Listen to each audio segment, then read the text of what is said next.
So, comments, questions, concerns for any of the work I assigned yesterday. Was there anything in there anyone would like me to go over? It was our intro to the kinematic equations. There are four of them. Is there anything in there anyone would like me to do? 5, the plane land on the tropical airport where the runway is 9.955 kilometers long. Okay. You want 5B. Here we go. So we know that the plane lands with a velocity of 150 meters per second and can accelerate at a maximum rate of negative 5.25 meters per second as it comes to rest. So that language tells us we've got an initial velocity of 115 meters per second as it's landing. So our final velocity is zero. The acceleration is negative 5.25 meters per second squared.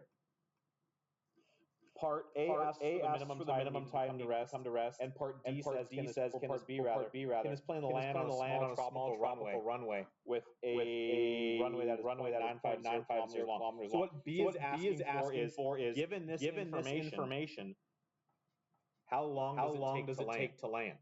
If it takes a longer distance to land than is available to the plane, it will crash. So let's take a look. Given this information, VI is this, VF is this, A is this, D is this, which the kinematic equations am I going to use? There they are on the formula sheet. Which one uses VF, VI, A, and A to find D?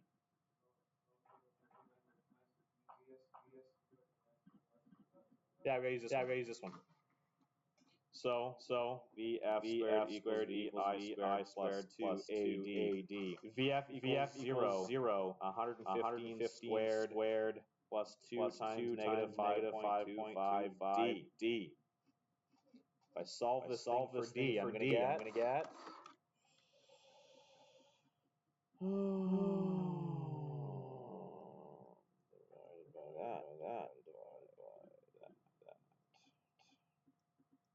I get a distance of 1,259.5 meters.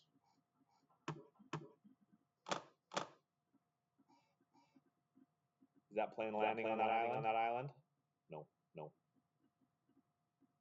That is larger than the 950 meters that were available to it. So no, there will be a fireball.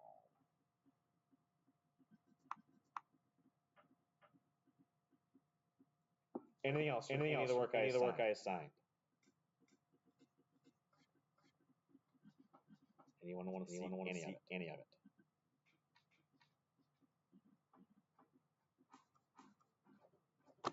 Yeah, there was 2, 3, 5, 6, 8, and 9 from this page. And then there was this page. 2, 3, 4, and the bonus and the super bonus. You can't actually do the super bonus unless you've taken foundations. I think it's in foundations 10. It might be pre-calc 11. There was a particular math class you need. Whatever math class first introduces the quadratic formula. You need the quadratic. Actually, you don't need the quadratic. You could do this without the quadratic formula. Does anyone want to see any questions that I gave you? Yes. Which one? Well, this is okay. We do both of them. I want them both here. This is the first one. So the question says a driver going 90 kilometers per hour, which we converted. Credit where credit is due. This one together. We converted 90 kilometers per hour to 25 meters per second. Suddenly dividing by 3.6.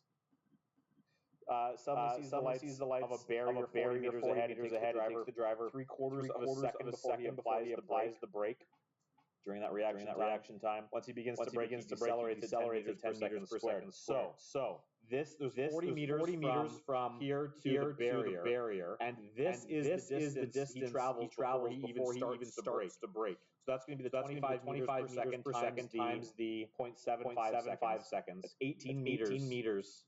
Almost 19 meters he's traveled before he even begins to slow down.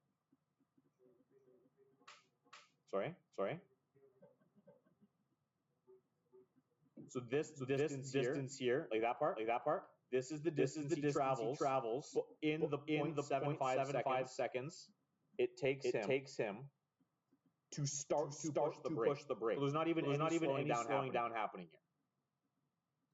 So there's that, and then we're going to find out how long it takes to actually slow down. Or how long. Not how long. Yad did it. I've never seen the way Yad did it before. I like it. He used times instead. He said, okay, this is the time it would take him to stop. And this is the time it would take him to that he actually stops. You can do it that way. You can do it that way. That's fine. I was going to compare distances. So we don't know how long it's going to actually take him to stop. We know that he has an initial velocity at this point of 25. We know that he wants to bring his vehicle to a stop. We know that the acceleration is negative 10. Because it says decelerate at a rate of 10. Let's actually put the minus sign in here. So I use VF squared equals VI squared plus 2AD. Final velocity is 0. Initial velocity squared is 625. Minus 2 times A. Well, it's plus 2A, but A is negative 10. So minus 20D. I subtract that over. I divide by negative 20. And I get stopping distance of 31.25. Now you add the stopping distance to the distance it takes to start to push the brake. These two numbers add up to 49 meters, 50 meters. So Buddy's gonna die. 10 meters on the other side of the barrier. He's stopping. So part B to this question is how fast is he going when he hits the barrier? You could find that too. And then we could determine whether or not he survives. Depends likely on the kind of car he's driving. A newer modern car is going to crumple. Increased chance of survival if he's driving a Cadillac or Buick. But he's going to die. But that's that part. And then if you want to see the bonus is a fun one. Here's the bonus. Sorry. Super bonus. I won't show all to you right away. I'm show you piece by piece. This portion is still the same. Except what we're looking for is the maximum speed at which he can travel and not hit the barrier. So I don't know what VI is. That's what I called it X. So we know that this traveled is that time times that velocity. So I just call that D 0.75x. And now this distance here is just going to be the total minus this. VI is F is still 0, the acceleration is still negative 10. Plugging it into here, I'm going to get x squared minus 0 equals x squared minus 20d. It's exactly the same as what we did before, except I don't know. Like this value is x. It's still 2 times. Sorry, it's just x squared here instead of 625. And so we're going to get D equals x squared over 20. Now I've got these two distances need to add up to 40. So we're going to have x squared over 20 plus 0.75x is going to have 40. If I multiply everything by 20, everything over to one side, you're going to get this. X squared plus 15x minus 800 equals 0. That looks an awful lot like a quadratic that you will have seen in, I'm pretty sure you do it in regular 10. Form 10, I'm pretty sure that's there. So you either need to factor that thing, find two numbers I multiply to negative 800 that also add to 15, or you ram that thing through the quadratic formula. If you put it through the quadratic formula, oh, my graphing calculator died. Well, let's do this.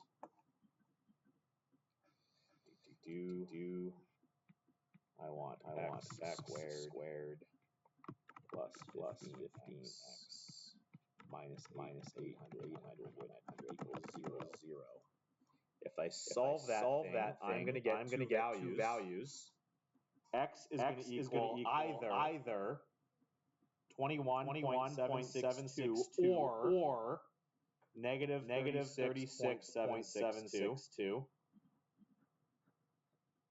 Only one of these values makes sense. It doesn't make sense for our car to have a negative velocity. You're going backwards away from the barrier. And speeding up, because our acceleration is also negative. So this value doesn't make sense. This is the only value. It could be. So you do technically have the math. If you've taken Form 10, like 80% sure it's in. It's been a long time since I taught. They changed the curriculum since I last taught grade 10. Wait a sec, that's not true. But was it? Were you in a pre-div class or the other one? The regular 10. I don't remember. Is it in there? Quadratic formula? I don't remember either. It's been a while. You're right. I did have that one regular 10 block last year. But anyway, that's how you solve the super bonus. Okay. Anything else for the homework I assigned? So you could theoretically do a quiz for me if I wanted you to. Because we didn't get it. So we don't have questions because we didn't get it done, or you don't say anything, or I'm not going to give you a quiz today. But Sarah, why don't you feel like you could do one? Do you have questions that you want me to go over? No. Okay. You're gonna write a quiz at some point. Let us continue. Because giving you guys a quiz is way better than just throwing it to you on the test and saying, "Here, figure it out." Okay, here we go. I don't want that page. I want this page. I want a combination of the two. Okay, so I was away, but you saw the video. Nobody asked me when I came back. I'm just going to assume it was good. You've seen position time graphs. So just by way of review, go up to the top corner here. We're going to review some stuff. Review what you experienced while I was away. Here we go. So given a graph like this. This is displacement. This is time. I mean, you could also read this as a position time graph. We kind of use that interchangeably. If I have a graph that looks like this, like that, then it's going to be flat, then it's going to be curved. Draw me one of those. We can find two pieces of information off a graph like this. What can we find given this kind of graph?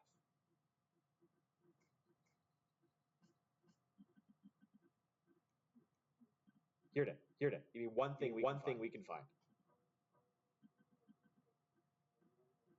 We can find some slopes. What will that give us? Graph like this. What is the slope? I'm going to use red-ish. The slope of this line equals the velocity. And on a line that is straight, this is like the slope doesn't change here. That means our velocity is what over this period? Yes. Constant for a straight line. So without numbers, we can't do that. Obviously, here. There is one chunk of the graph. You can tell me exactly how fast it's going. What is the chunk of that graph that you can tell me what its velocity is? I mean, this one's also straight. Could you use a different English word to describe this line? Sure, I would also accept flat. V here is equal to 0. When the thing is flat, I mean, or you can look at it this way too. It maintains this position for this whole chunk of time. If you're not changing your position, if you're not moving, your velocity is 0. So the slope gives you the velocity.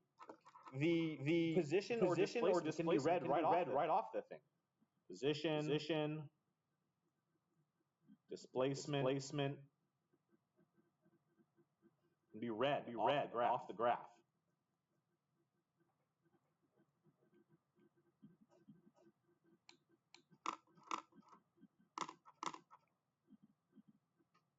And there was one more piece of information there that you guys heard it.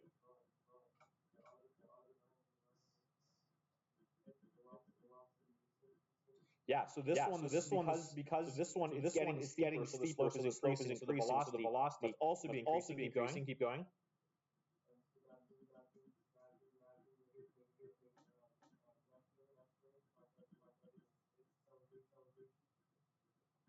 Which is what we're going to look at doing today. But there was something that I did get you guys to do on that video lesson with lines like this. You draw a tangent line. So I wasn't here for it. It was my video. A tangent line is a line that just touches the graph at a single point. So for example, at that point right there, a tangent line might look like this. At that point right there. And then the slope of this line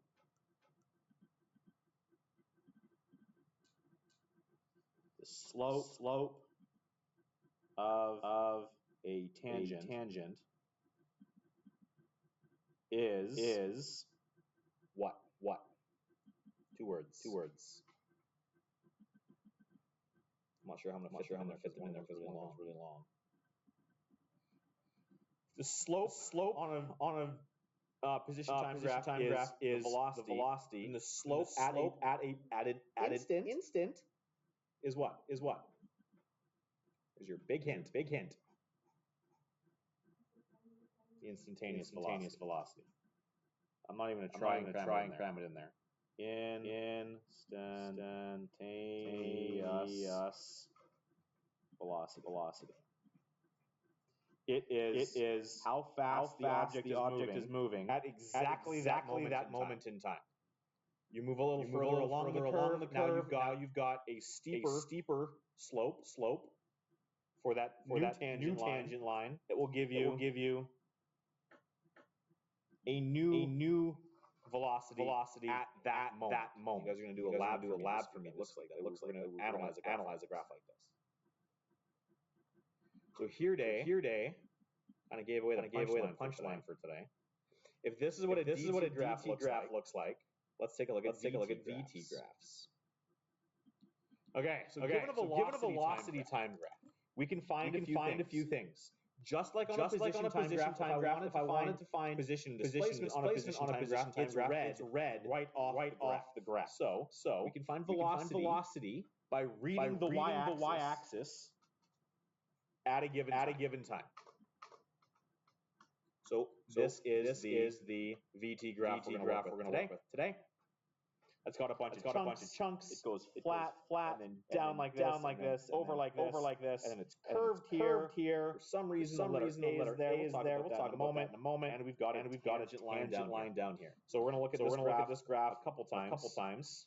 Not just twice. So literally a couple times. And see what we can read. What can be gleaned. Okay, so this is a velocity time graph. It says here because it says velocity in meters per second, and it gives us a direction. Velocity is a vector. It's going to give us a direction. What direction is positive. So if I wanted to find the velocity from the graph below at 2 seconds, I'm literally just reading it off the graph. I go to 2 seconds on the time axis. Stop up a little bit there. The time axis. I go up to the line. I want to make it really clear. This is the y-axis here. This right here is the x-axis. This down here is where things get negative. And right there, what's the velocity of our object?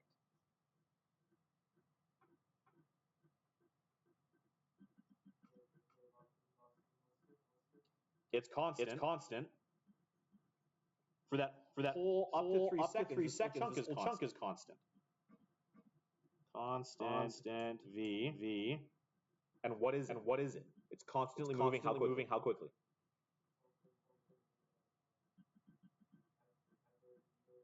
Yeah, you read it right off because it's a velocity time graph. You just go to the y-axis. Value is how quickly this thing's moving. Constant v. 30 meters per second. North. You just read it right off the graph. So at 2 seconds, it's going 30 meters per second. North.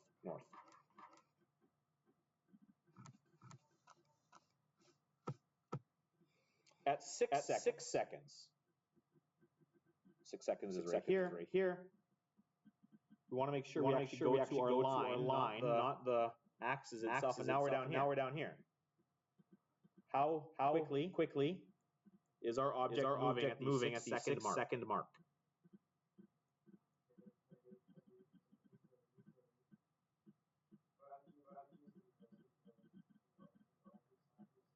Careful. That line is flat. We'll talk about that in a second. Let's just do this. At 6 seconds, it's moving at. Don't give me more information than is needed. That's where we make mistakes. At 6 seconds, how quickly is it moving? Negative 10 meters per second.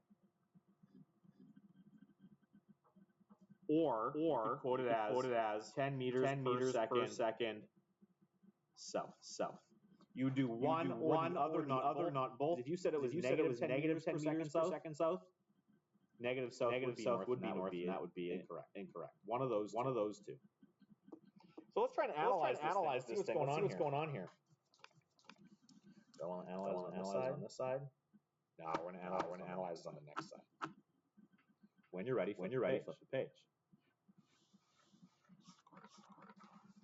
Same graph. But now we're going to analyze this thing in a little bit more detail. So velocities can be read straight off of there. So let's do some interpreting. We already said that up here we have a constant v of 30 meters per second north. We know this because it's a flat line. Everywhere along these first 3 seconds, the velocity remains the same. So we've got an object. What kind of object it is? No, it doesn't. Object moving north at 30 meters per second. If we without calculating anything, look at what's happening. We're at 30 meters per second, and this line downwards means what? What's happening to the velocity as time progresses?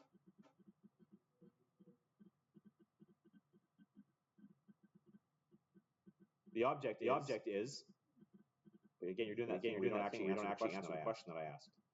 What's happening? You're taking it a step further. What is the velocity doing? It's decreasing. The velocity is going down. As we progress in time here. It was at 30, 29, 28, 27, 25, 22, 21, 19, 17, 40, 9, 7, 6, 5, 4, 3, 2, 1. And here it is.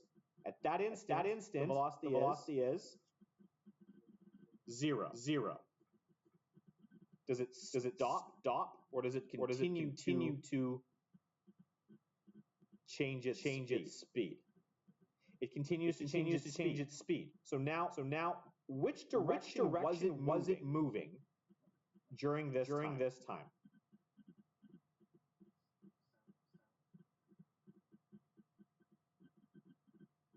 Are you sure? Not now, because I'm asking the question.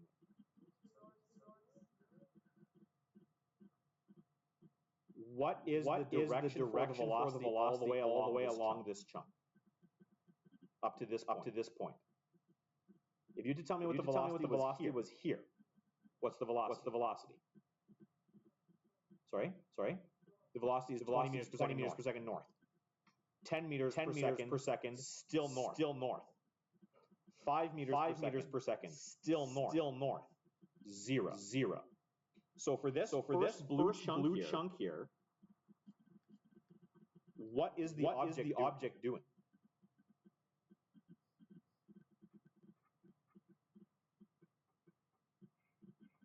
It's still moving north because the velocity is north this entire time. So you have an object that's still going that way. But its velocity is decreasing. So what's the object doing?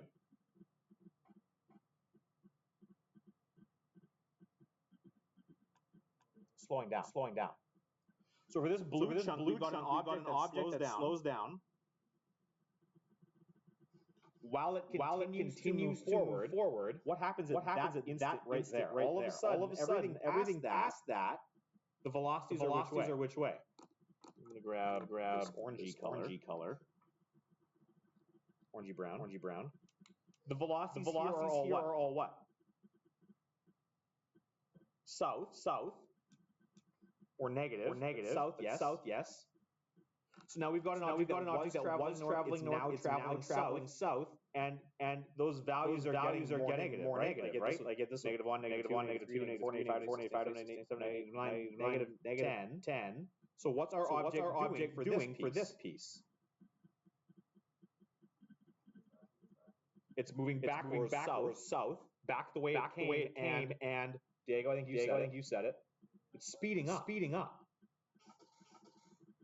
So for this little chunk, it speeds up. And right at this moment right there, when the velocity is zero for an instant, what's our object doing at that point? Sorry? It's standing still, and that is true. But what else is true? That is an important moment in time for this object. It does something significant at that point. Turns around, changes direction. This is the point where the object actually makes the turn.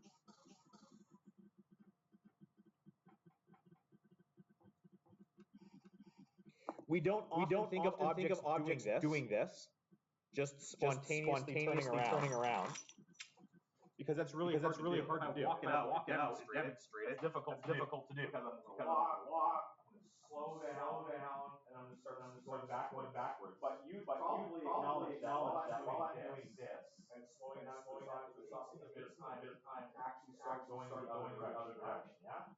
So for an object that's moving, this is actually really difficult to make happen. When we stop literally in something measurably small amount of time. But there are other objects that we can do this.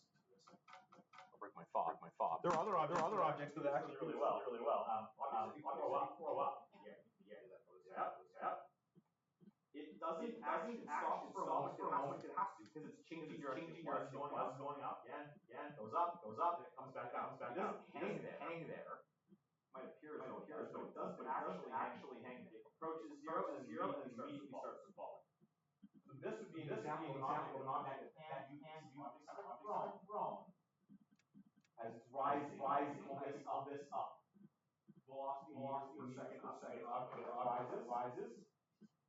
Stops for a second, and falls down.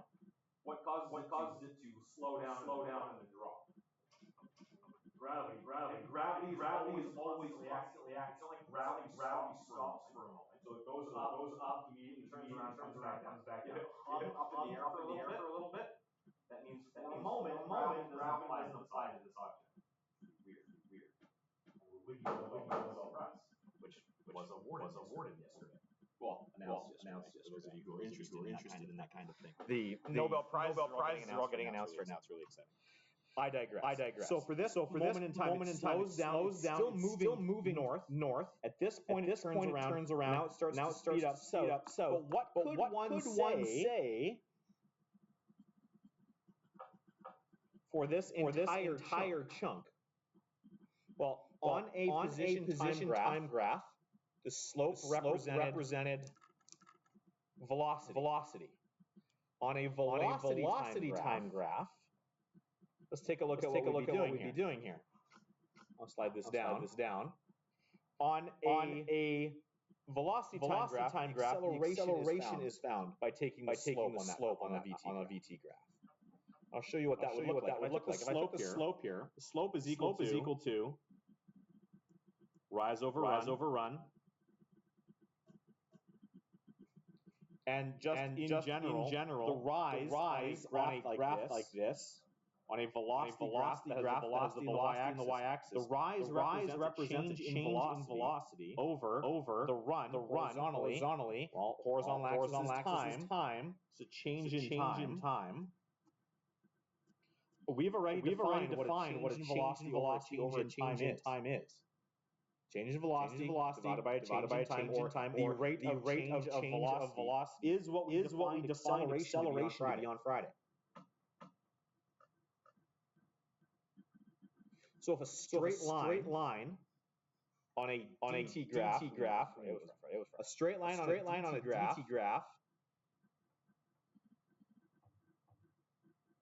is constant v. A straight line on a VT graph is going to be constant acceleration.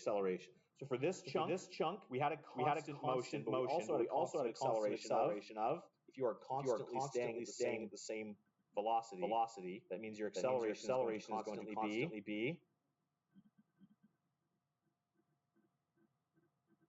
If you're not changing your velocity, your acceleration is zero the whole way through.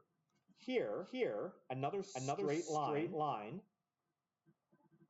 The acceleration is going to be constant again. We're going to calculate in a sec. But it's going to be constant here too. All the way through.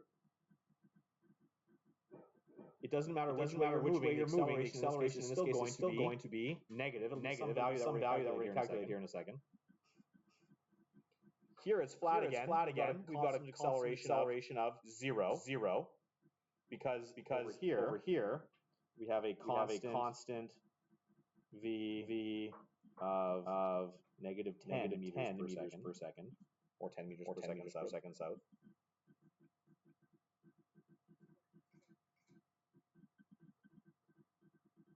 And now what's happening? Now we've got a curved line on a VT graph.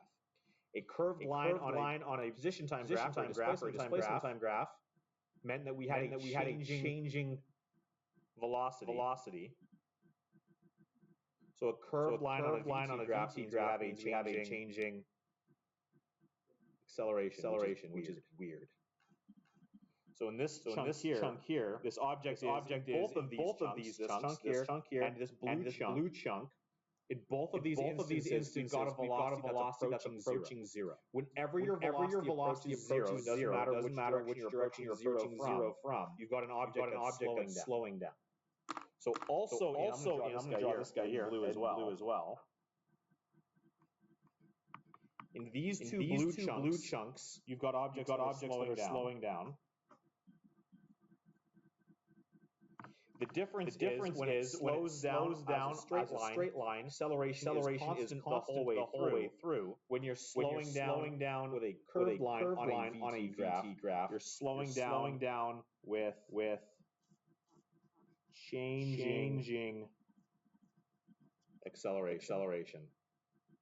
And in all of my years doing physics and math, I have never once actually seen this practically applied. This is an engineering beast that you get to play. Should you decide you want to be an engineer at some point in the future, you will look at changing accelerations. There's a name for a changing acceleration. A changing acceleration is called the jerk. And again, having never done any engineering, I have never actually applied this. But this would be something that you need to take into account, for example, with like literal rocket science. You're launching a rocket, the fuel is rising. The rocket is getting lighter as it's accelerating upwards. So you're going to have an acceleration for an object that's burning fuel, for example. That's where you have to take something like this into consideration. The real world is wildly complicated to what we actually get to do in the classroom. It's pretty awesome. But either way, for an object with a VT graph that approaches zero, slowing down. So let's do some calculating. It's more calculations of slopes. You've seen this already. Let's do it again. So we want to find the average acceleration from 4 seconds. So that's this whole chunk here. This one I colored blue, and this one I colored kind of reddish. So for that chunk, the acceleration is equal to change in velocity over the change in time, which is the same as the rise over the run. So how does this slope rise and run? It was at 30, and now it's down negative 10. So what's the rise? It's negative 40. And that's in meters per second. Over the run. Well, how long? Or how much time? How long does this take? It's 1 second. 1 second. Not a lot of time. This was a car, for example. Very uncomfortable for the people in it. For 1 second. What's the acceleration? There. Negative 40 meters per second squared. If you compare that to some of the answers you guys were getting yesterday, the airplane decelerating at negative 10, the moped at 1.4, the train at 1.2. This is a massive acceleration. The people in this vehicle or object or whatever this is are getting injured. Just to give it some context. That's a massive acceleration. From 4 seconds to 7 seconds, that line is flat. Flat line on a VT graph means the acceleration is 0. A equals 0. I mean, you could use the formula for this too. We could say that acceleration is the change in velocity over change in time, which is V final minus V initial over T final minus T initial. For this chunk, the V at the beginning and the end is negative 10. Negative 10 minus negative 10 all over 7 minus 4. Negative 10 minus negative 10. Well, I'm subtracting a negative, that's adding, so negative 10 is 0 over 3. You can interpret it off the graph, or you can actually do the calculation. You're going to get the same value.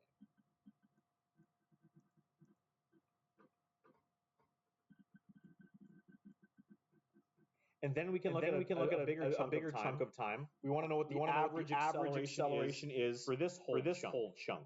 Well, there is no line that goes straight from here to here. And for a while, it's actually moving straight, and then it's moving constantly, and then begins to slow down, stop the other way.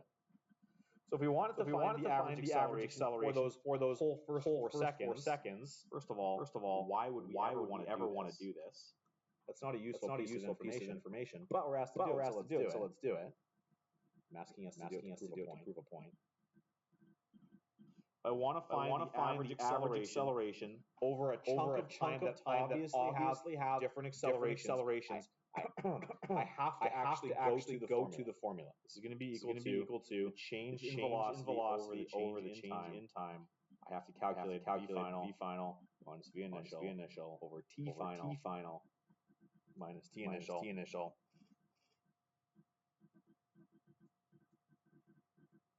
The final velocity at the 4 second mark is negative 10.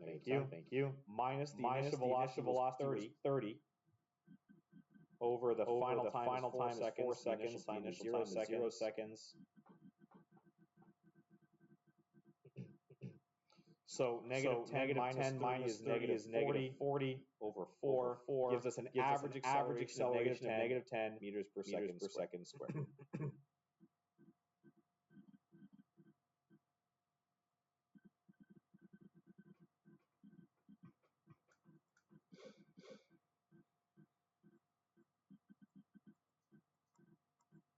Cool. Questions, comments, concerns. Then let's keep going. So then the instantaneous acceleration is the same. For a curved portion of a VT graph, draw the tangent line, find the acceleration at a particular instant. But again, this is likely never to happen.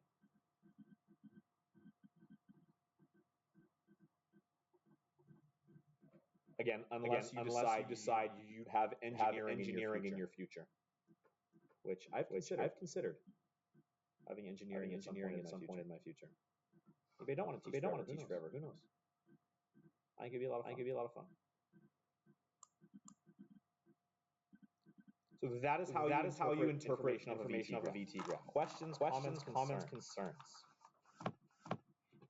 Okay. There is more. Page.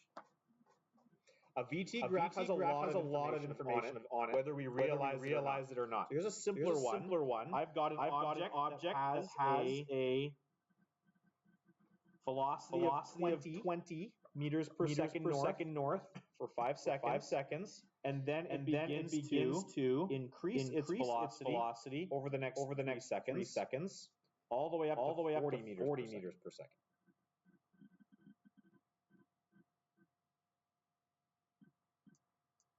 We can actually use a VT graph to find displacements, which is interesting. Awesome. If you recall, how do we find the displacement of? How did we find displacement for an object? The very first definition I gave you was what?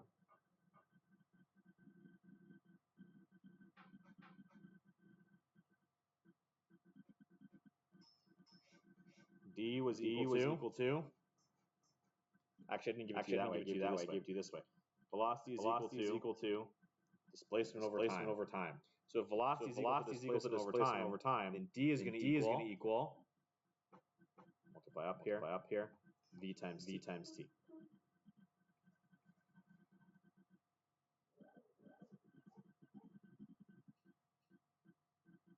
So the displacement of an object can be found from its original position by calculating the area under the line on a VT graph.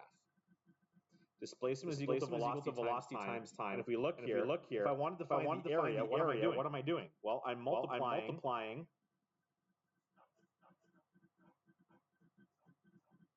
a velocity by a time, because what shape is this?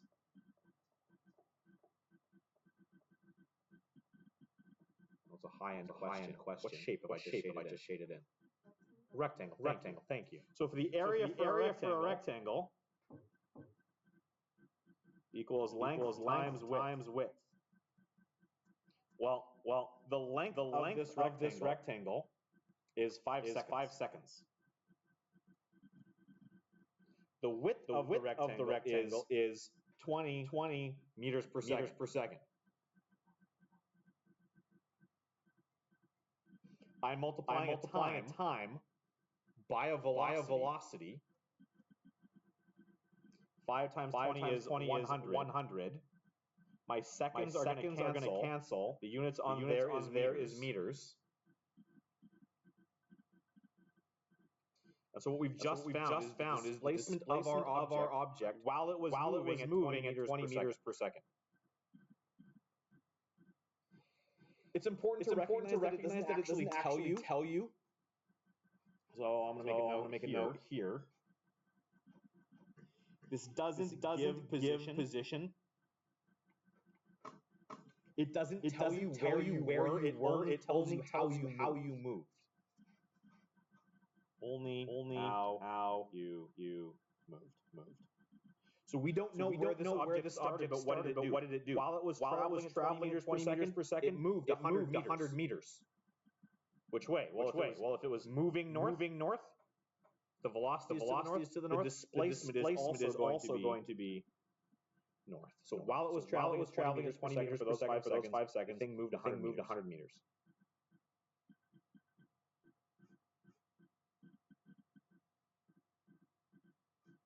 And this under the line, this has a particular definition I want to make sure we get.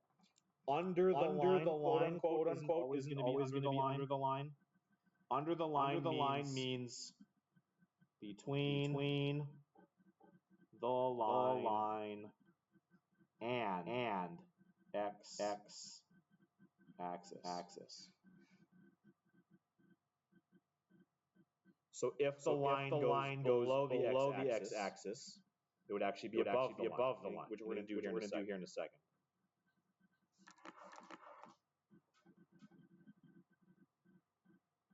So do a couple more examples related to this. For this first chunk, we had the area of a triangle. So we've actually done the first example down here at the bottom. I want to know what the displacement is after 5 seconds. I make the shape for those first 5 seconds. I find the area of that area is going to give you how this thing was displaced. This is 100 meters north.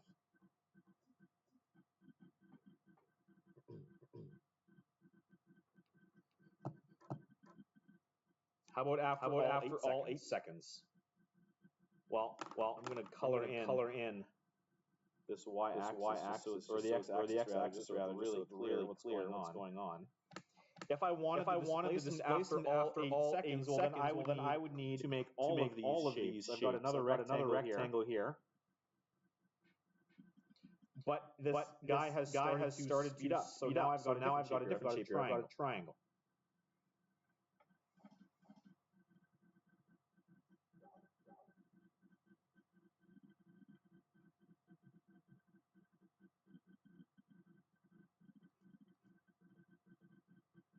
And I need to find the area for each piece. Add them all up. A triangle has an area formula of what? Area triangle equals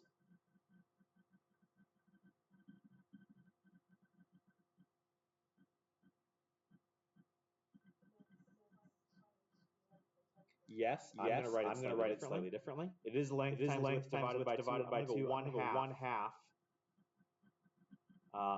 length times width, just to show you something interesting. And I've got another rectangle down here. Area of this rectangle is going to be length times width again.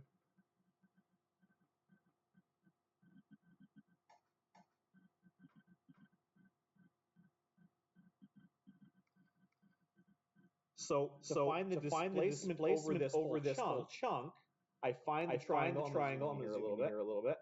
You're going to find this chunk, and you're going to find this chunk. Okay, so the displacement, right here, our displacement is going to equal the area of this rectangle, length times width, plus the area of the triangle, one half that length and width. But look at what is happening here. This length and this width for the rectangle here represent a velocity and a time. Specifically the velocity at the beginning, right? So one could call that a VI. And to that, we're going to add one half. Well, what's this length? That length is time.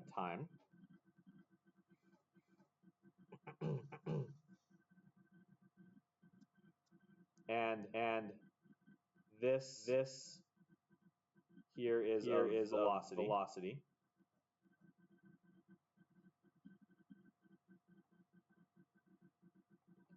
But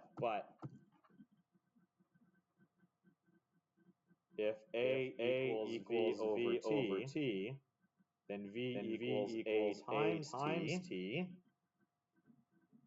So then our displacement is going to equal an initial velocity times a time plus one half a time times the acceleration times the time. Oh look.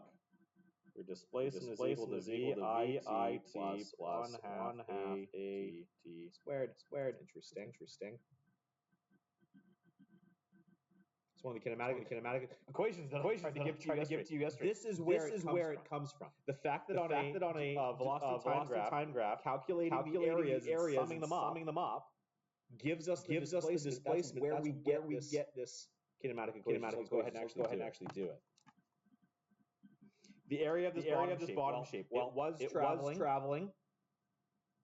Let's write it in order. The length is down here. That's going to be the 3 seconds. We're going to multiply that by the width of the rectangle. The width of the rectangle is the 20 meters per second. So that's going to give us an area of 60. This was in seconds, meters per second. So this is going to have units of meters. And the triangle we already said was half length times width divided by 2. You Canadians are more familiar with it being half base times height, but we can cool this way too. This would be one half. The length again of the long leg is 3. The width I'm going to call this direction from here to here. That's 20 to 40. So that's going to be a length of 20. This is in seconds. This is in meters per second again. So my seconds are going to cancel. I'm going to get 1 half times 3 times 20. Well, 3 times 20 is 60. Half of 60 is 30. My seconds cancel leaving me with meters. I add those up, and I'm going to get a total displacement for this chunk of D is going to equal this whole piece. The sum of these two is 90 meters. And displacement is a vector. So it's 90 meters north.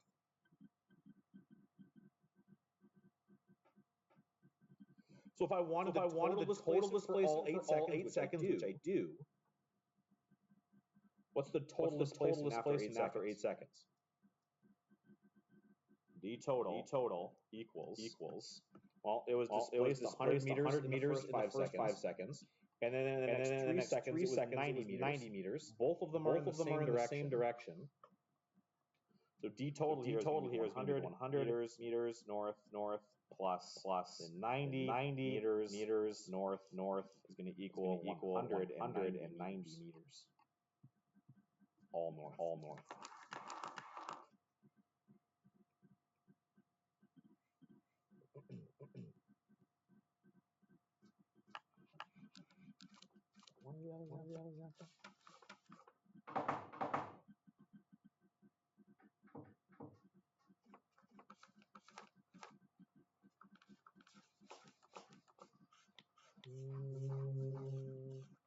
I'm not sure I do. Okay. Questions about anything I've done here? Okay, I'm going to leave that there then. I've talked a lot today.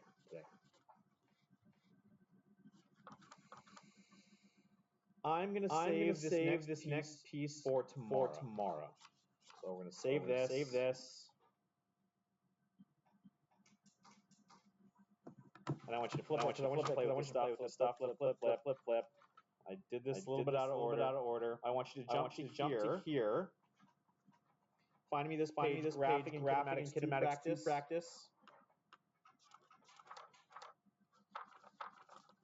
Now we're going to save the rest of this till tomorrow.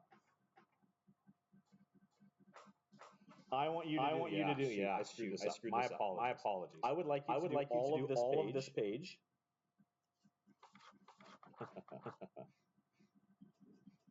If you look at the bottom, it says this graph represents the motion of a truck that begins to move from rest. And then there's nothing. If you flip the page, this graph here. This is number 6.